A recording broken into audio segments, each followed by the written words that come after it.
Hi అండి, welcome to teachers recipe book. ఈరోజైతే మనం రెసిపీ బుక్లో క్రిస్మస్ ప్లమ్ కేక్ని ఎలా చేయాలో తెలుసుకుందాం.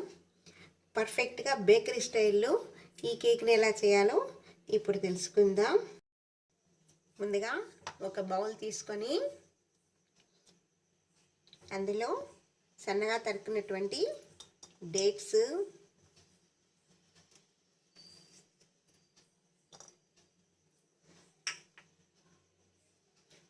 ఒక కప్పు చెర్రీసు, ఒక కప్పు టూటీ ఫ్రూటీ, ఒక కప్పు జీడిపప్పు, సన్నగా తరుక్కున్నటువంటి జీడిపప్పు, సన్నగా తరుక్కున్నటువంటి బాదం పప్పు, ఒక కప్పు నల్ల ఎండు ద్రాక్ష,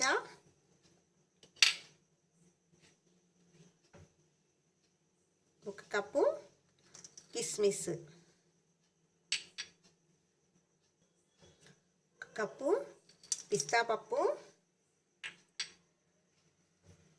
ఒక కప్పు తర్బూజా సీడ్స్ వేసుకొని అందులో ఒక 150 ml ఆరెంజ్ జ్యూస్ కూడా వేసుకోవాలి.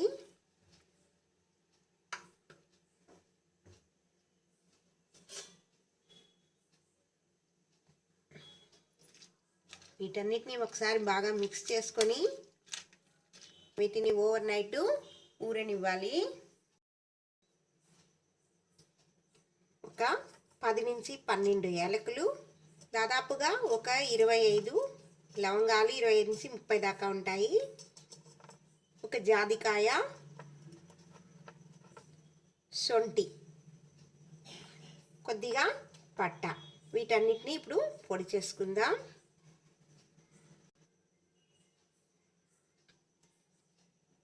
శొంఠిని మిక్సీ జార్లో వేసేటప్పుడు ఈ మాదిరిగా కొద్దిగా నలకొట్టి వేసుకుంటే బ్లేడ్ దెబ్బతిందు.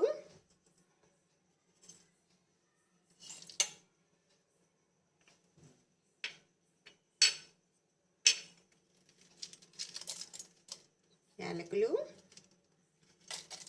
పట్ట,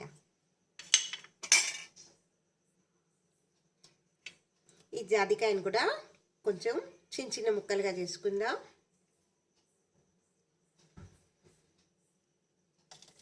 ఇప్పుడు దీన్ని పొడి చేసుకుందాం. చూసారు కదా, ఈ మాదిరిగా మెత్తగా పొడి చేసుకోవాలి.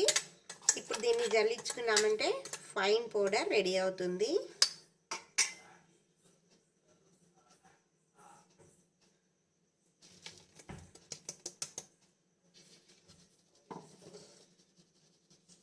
మన ప్లమ్ కేక్లో మంచి ఫ్లేవర్ ఇచ్చేది ఈ మసాలా పొడినండి. చూసారు కదా, మంచి ఫైన్ పౌడర్ రెడీ అయింది. దీన్ని ఏదైనా ఎయిర్ టైట్ బాక్స్లో పెట్టుకున్నామంటే మనం దండిగా సార్లు యూస్ చేసుకోవచ్చు.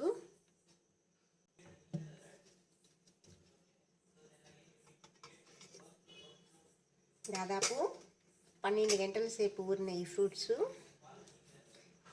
అవసరం కాబట్టి 12 గంటలు ఊరపెట్టామండి. లేదంటే దీన్ని దాదాపు 2-3 రోజులు కూడా ఊరపెట్టచ్చు.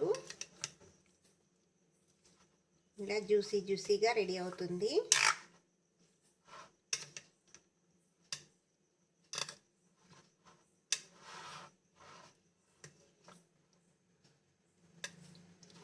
చూసారు కదా, సాఫ్ట్గా రెడీ అయ్యాయి ఊరి. ఇప్పుడు ఇందులో మనం రెడీ చేసుకున్నటువంటి మసాలాని దాదాపు 1 స్పూన్ దాకా వేసుకోవాలి. ఇప్పుడు కేక్ మిక్సింగ్ బౌల్ తీసుకొని 1/4 కప్పు బ్రౌన్ షుగర్ తీసుకున్నాను.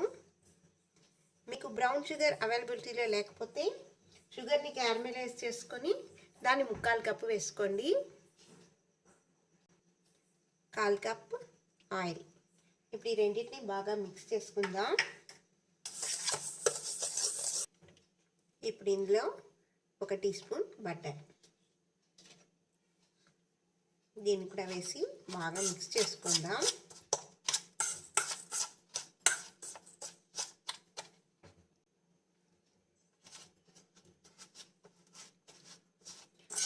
మనం తీసుకున్న బటరు రూమ్ టెంపరేచర్లో ఉండాలా. 1 cup maida, 1/2 teaspoon baking powder, 1/4 teaspoon baking soda. ఇప్పుడు వీటిని జల్లించుకుందాం.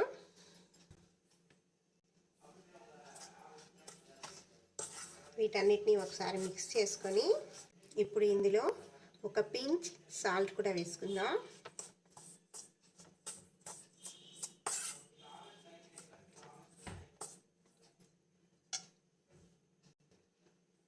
మనం 1 కప్పు మైదా తీసుకున్నాం కదా, అదే కప్పుతో మనం నానబెట్టినటువంటి ఈ ఫ్రూట్స్ని కూడా వేసుకోవాలి.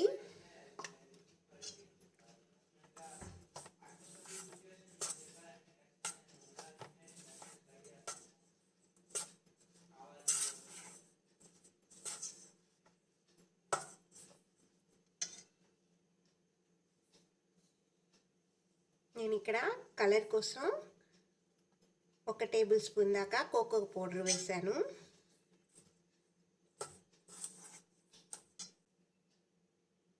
పెరుగును కానీ పాలు కానీ వేసుకుంటూ దీన్ని కలుపుకోవాలి. చూసారు కదా, టెక్స్చర్ అయితే ఇలా ఉండాలి, కొంచెం గట్టిగానే ఉండాలి.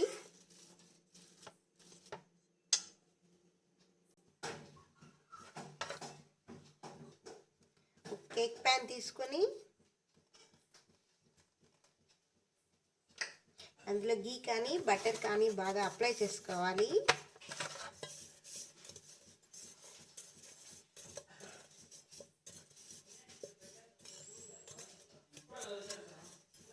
మీ దగ్గర బటర్ పేపర్ ఉంటే దాన్ని కూడా వేసుకోండి. కొద్దిగా మైదాతో డస్టింగ్ చేసుకోండి.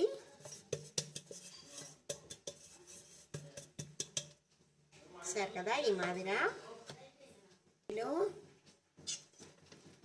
ప్రిపేర్ చేసుకున్నటువంటి ఈ కేక్ బ్యాటర్ని వేసి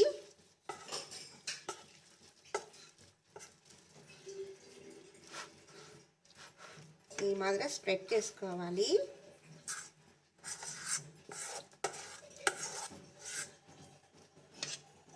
అన్ని కేక్ బ్యాటర్ లాగా ఇది పోరింగ్ కన్సిస్టెన్సీలో ఉండకూడదండి, మాది కొద్దిగా గట్టిగా ఉండాలి.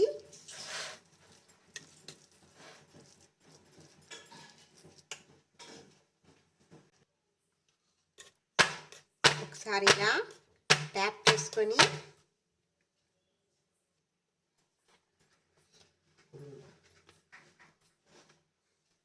బాదం పప్పు,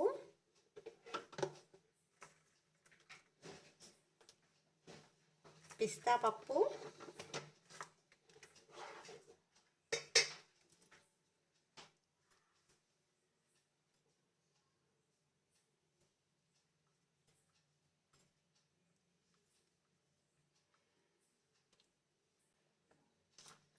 టూటీ ఫ్రూటీ,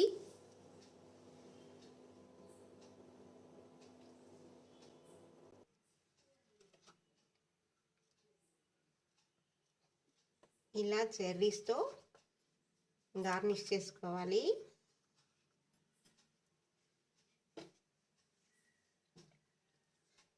ఇప్పుడు నేను దీన్ని ఓవెన్లో 180 డిగ్రీస్ దగ్గర 20 నిమిషాలు బేక్ చేస్తాను.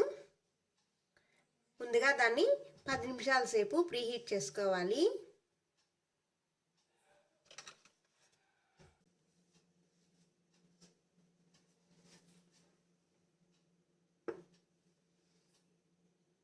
చూసారు కదండి, మన కేక్ పర్ఫెక్ట్గా బేక్ అయింది.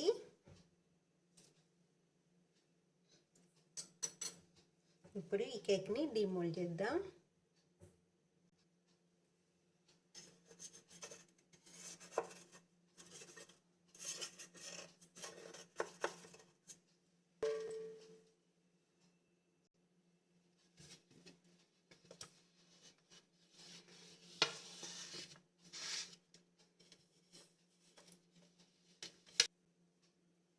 చూసారు కదా ఎంత పర్ఫెక్ట్గా వచ్చిందో. ఈ వీడియో కనుక మీకు నచ్చినట్టయితే లైక్ చేయండి, షేర్ చేయండి, సబ్స్క్రైబ్ చేసుకోండి.